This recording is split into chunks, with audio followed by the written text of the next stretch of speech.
আত্মসমর্পণ করো।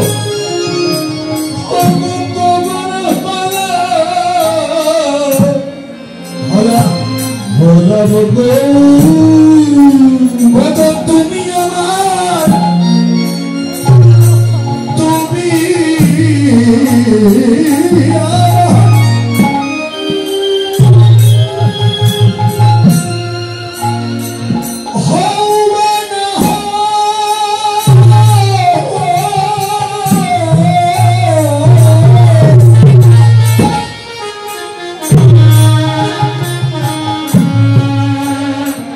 আমি যে তোমার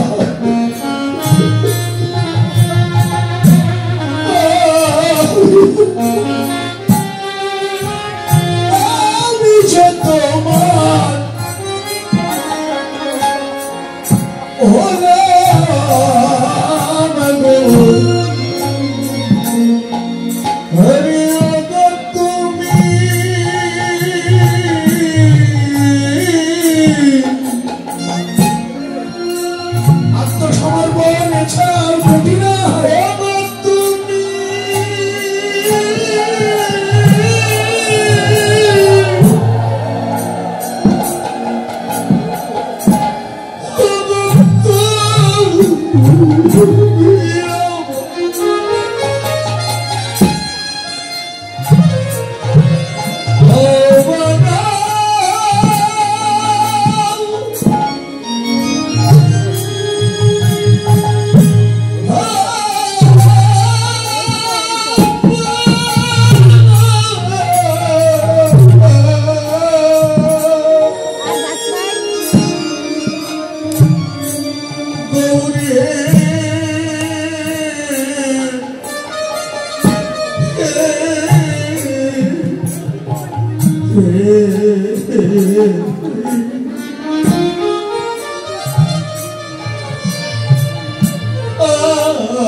আমি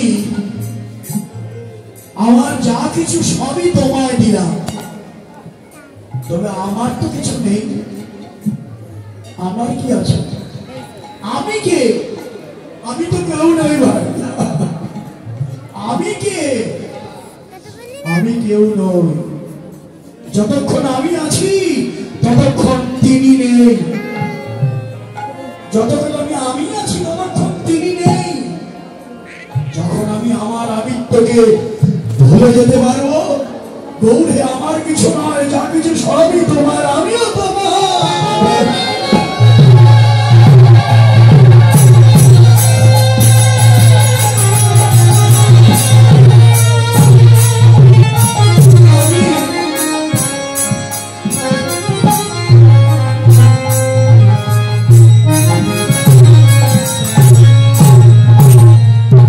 আমার কেউ নয়, আমি কেউ নয়। হ্যাঁ, সবই তুমি। আমার আমিত্বকে তোমার চরণে সঁপে দিলাম। সম্পূর্ণ আত্মনিবেদন ছাড়া এতটুকু আমিত্ব থাকলে, শোনেন, কাম কামনা থাকলে ক্ষতি নাই, কিন্তু যদি আত্মপ্রতিষ্ঠার চিন্তা থাকে,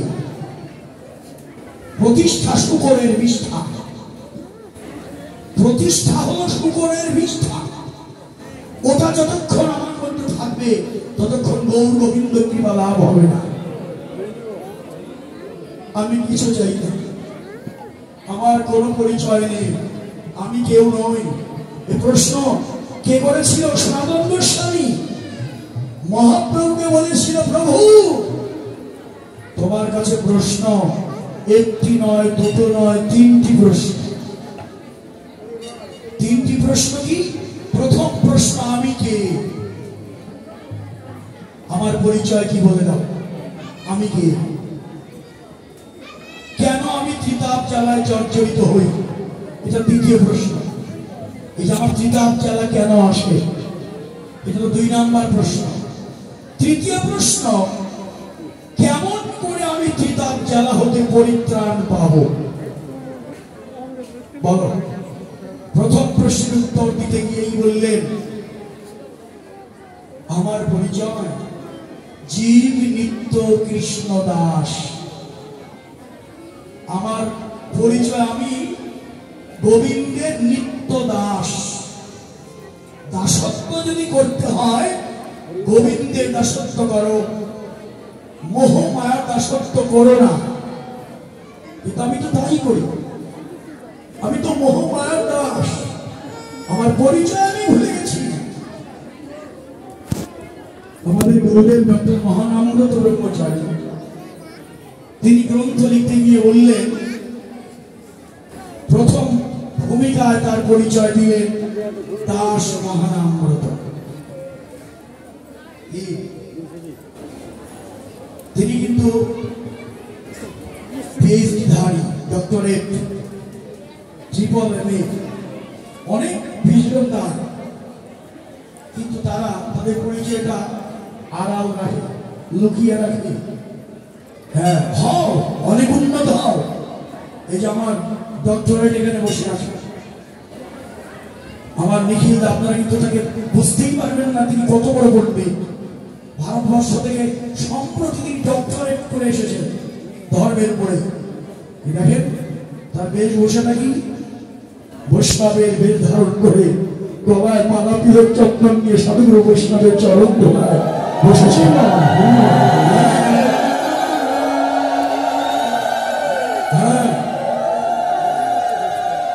আমরা তাকে দেখেছি যে তিনি ভারতবর্ষ থেকে ডক্টরেট ডিগ্রি ধারণ করে এসেছেন। কত বড় পণ্ডিত তাকে সার্টিফিকেট দিয়েছিলেন। হ্যাঁ, তোমরা হও এরকম ডক্টরেট লাভ করে এরকম বৈষ্ণব হয়ে যাও, আত্মহত্যা অভিমান করো না, ছুটে এসো। এরকম পণ্ডিত অনেকে আছে, তারা আত্মহত্যার ধরে না, তারা কখনো এখানে আসবে না। কিন্তু এই পণ্ডিত কিন্তু ঘরে থাকেনি। না, আমার পাণ্ডিত্য বড় কিছু নয়, সবচেয়ে বড় সম্পদ সাধুগুরু বৈষ্ণবের চরণ ধোলা, ওটাই আমার সম্পদ। তাই এই যে আমাদের সকলের পরিচয় যেন এটা থাকে, তাহলে আমার আমিত্ব থাকবে না। হ্যাঁ, আমার আমিত্ব থাকবে না। শুনেছেন ঠাকুর নরোত্তম, আপনারা সবাই জানেন।